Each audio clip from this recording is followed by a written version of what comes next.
Hello, my dear students. Today we'll be talking about a very interesting poem known as Where the Mind is Without Fear by Rabindranath Tagore. This poem is a part of a collection of poems which was actually a book known as Gitanjali, and for which Rabindranath Tagore was given the Nobel Prize in 1930. Now, talking about the poem, this poem was published in 1910 and was written during the colonial rule. That is, Rabindranath Tagore wrote this poem when we were being governed or when we were being ruled by the Britishers.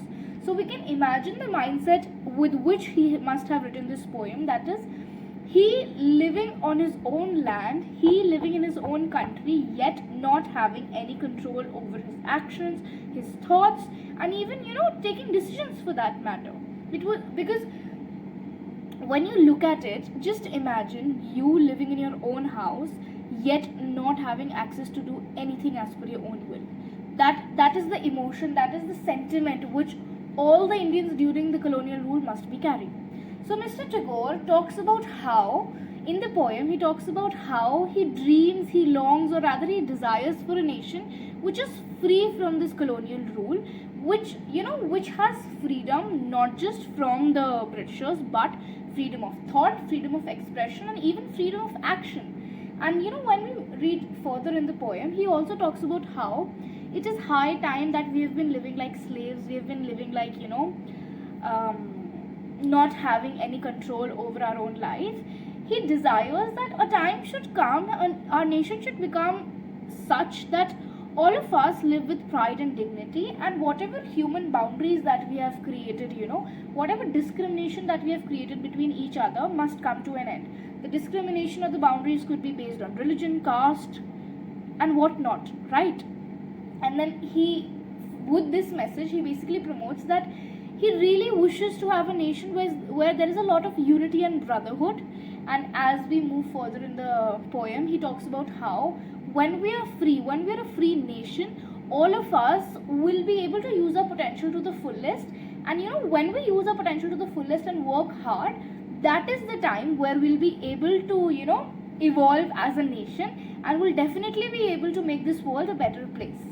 And in the end, when he's concluding the poem, he talks about how he urges his readers to not believe in superstitions and stereotypes, and he requests them to live a practical life if they really want to make this world better.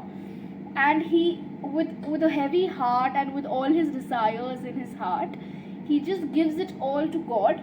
And in the last line, it is written, it is being addressed to the Almighty, to the Lord, stating that I really wish for a time where this nation becomes free, where this nation can, have its own wings and not being controlled by a secondary person or a secondary authority.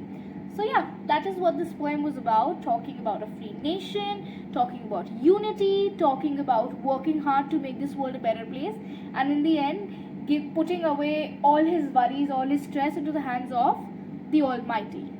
In this poem, there are multiple literary devices also used, such as metaphor, anaphora, imagery, and whatnot. If you want to have a nice discussion on it, you can comment down below, and I can make another video, an elaborated video on this topic. Not just this, I have a very interesting question for all of you to think or to ponder upon and answer in the comment section, which is, how is this poem, after reading through the poem, how is this poem actually relevant in today's times? Why is it that even today we're, making our young minds read through it? Do let me know your views in the comment section. I hope I was able to cater to your demand as to the summary of this poem. In case you have any feedback, please get in touch with me. Thank you, kids. Have a great day. Bye-bye.